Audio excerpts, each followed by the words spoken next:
নমস্কার বন্ধুরা, তৃষ্ণা রান্নাঘরে আপনাদের সকলকে স্বাগত জানাই। নিরামিষের ভালো আইটেমের মধ্যে প্রথমেই আসে পনির, আর তারপরেই বোধহয় এই ছোলার ডালের ধোকার ডালনা। তো আজকের রেসিপি আমার এটাই, নিরামিষ ছোলার ডালের ধোকার ডালনা। ধোকার ডালনা বানানোর জন্য আমি 1 কাপ ছোলার ডাল ভিজিয়ে রেখেছি। এই ডালগুলো মিনিমাম 3 ঘন্টা ভিজিয়ে রাখতে হবে, সারা রাতও ভিজিয়ে রাখতে পারেন। এর সঙ্গে আছে দেখুন 5টা কাঁচা লঙ্কা আর 1 ইঞ্চি টুকরো আদা। যতটা সম্ভব কম জল দিয়ে এগুলো বেটে নিতে হবে। দেখুন আমি ডালগুলো বেটে নিয়েছি, একটু দানা দানা থাকলেও অসুবিধা হবে না। এরপর একটা মশলা আমি তৈরি করে নেব। একটা বড় সাইজের টমেটোর টুকরো নিয়েছি, 4-5টা কাঁচা পাকা লঙ্কা, 1/2 ইঞ্চি টুকরো আদা, এগুলো বেটে নিতে হবে। এবারে দেখুন একটা বাটিতে আমি 1/2 কাপ টক দই নিয়েছি, দিয়ে দিলাম এর মধ্যে 1 চামচ চিনি, 1/2 চামচ হলুদ গুঁড়ো, 1 চামচ জিরে গুঁড়ো, 1 চামচ দিলাম লাল লঙ্কা গুঁড়ো, 1 চামচ ধনে গুঁড়ো আর 1 চামচ কাশ্মীরি লাল লঙ্কা গুঁড়ো। এবারে কিছুটা জল দিয়ে গুলে রেখে দেব। এখন রান্নার প্রসেসে চলে যাচ্ছি।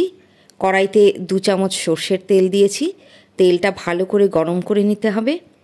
তেলের মধ্যে দিয়ে দিলাম 1/2 চামচ হলুদ গুঁড়ো, 1/2 চামচ জিরে গুঁড়ো আর 1/2 চামচ ধনে গুঁড়ো। এবারে 1 চামচ দিয়ে দিলাম হিং। মশলাটা একটু নেড়ে দিচ্ছি, বেশি ভাজা যাবে না, তাহলে তেতো হয়ে যাবে। দিয়ে দিলাম ডাল বাটা। এবারে ডাল বাটাটা নেড়ে চেড়ে কষিয়ে নিতে হবে। স্বাদ মতো লবণ দিয়ে দিলাম। আদা কাঁচা লঙ্কা তো আগেই বাটার সময় দিয়ে দিয়েছিলাম। এখন এই রকম একটা আঠালো ভাব হলে নামিয়ে আমি একটা ডিশে নিয়ে নিচ্ছি। এবারে খুন্তির সাহায্যে এই রকম চৌকো আকারে সমানভাবে বিছিয়ে দিতে হবে। বিছিয়ে দেওয়ার পরে 15 মিনিট ফ্যানের হাওয়ায় রেখে দিতে হবে। 15 মিনিট হয়ে গেছে। এবারে আমি চৌকো চৌকো করে ধোকার ডালনার মতন কেটে নিচ্ছি। আপনারা বরফির আকারেও এই ডালের পিসগুলো কেটে নিতে পারেন। এবারে কড়াইতে পরিমাণ মতো সর্ষের তেল দিয়েছি। তেলটা খুব ভালো করে গরম করতে হবে। তারপরে ভাজার জন্য কয়েকটা টুকরো আমি দিয়ে দিলাম। ডালের পিসগুলো উল্টে পাল্টে লালচে হলে তুলে ফেলুন। শেষের 4টে পিসও আমি ভাজার জন্য দিয়ে দিচ্ছি। 1 পিঠ ভাজা হয়ে গেছে, তো উল্টে দিলাম। দেখুন এদিকটাও লালচে হয়ে ভাজা হয়ে গেছে, তো আমি এক এক করে তুলে নিচ্ছি। ওই কড়াইতেই আরও খানিকটা সর্ষের তেল আমি দিয়ে দিয়েছি। 1 চামচ গোটা জিরে দিলাম ফোড়নে।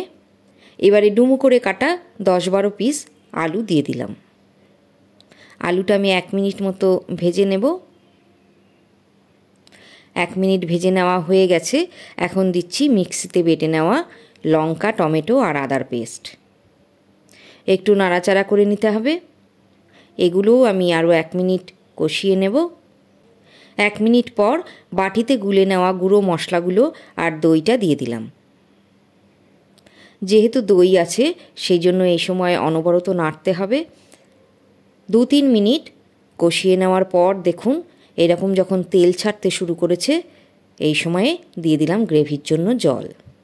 জলটা একটু পরিমাণ মতো বুঝে দেবেন, কারণ ধোকার যে পিসগুলো সেগুলো কিন্তু অনেকটাই ঝোল টেনে নেয়। ফ্লেভারের জন্য দিয়ে দিলাম 5টা গোটা কাঁচা লঙ্কা।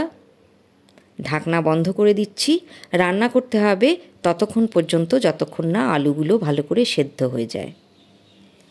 ফিরে এলাম। এর মধ্যে আলু বেশ ভালোভাবে সেদ্ধ হয়ে গেছে, ঝোলটাও অনেকটাই গাঢ় হয়ে গেছে। এবারে দিয়ে দিলাম গরম মশলার গুঁড়ো আর 2 চামচ মতো গাওয়া ঘি। এরপর ভেজে রাখা ডালের পিসগুলো দিয়ে দিচ্ছি। সামান্য নাড়াচাড়া করে এরপর আর খুব বেশি ফোটাবো না।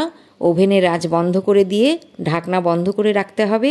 10 মিনিট স্ট্যান্ডিং টাইমে রেখে তারপর পরিবেশন করতে হবে নিরামিষ ধোকার ডালনা। রুটি, লুচি, পরোটা, পোলাও সাদা ভাত সব কিছুর সঙ্গেই খেতে অসম্ভব ভালো লাগে। তো নিরামিষ দিনের মুশকিল আসান হচ্ছে ধোকার ডালনা। যারা রান্না করতে পারেন না বা নতুন রাঁধুনি তাদের বোধহয় এই রেসিপিটা অনেকটাই উপকারে আসবে। তো রেসিপি কেমন লাগলো জানাতে ভুলবেন না। ভালো লাগলে বন্ধুদের সাথে শেয়ার করুন। আর যদি ইউটিউবে দেখে থাকেন তাহলে নতুন বন্ধুদের বলবো সাবস্ক্রাইব করে আমার পাশে থাকতে। আর যদি ফেসবুক পেজে দেখেন তাহলে প্লিজ চ্যানেলটা ফলো করে আমার পাশে থাকুন। ভালো থাকবেন, খুশিতে থাকবেন। আবার আসবো অন্য কোনো ভিডিও নিয়ে।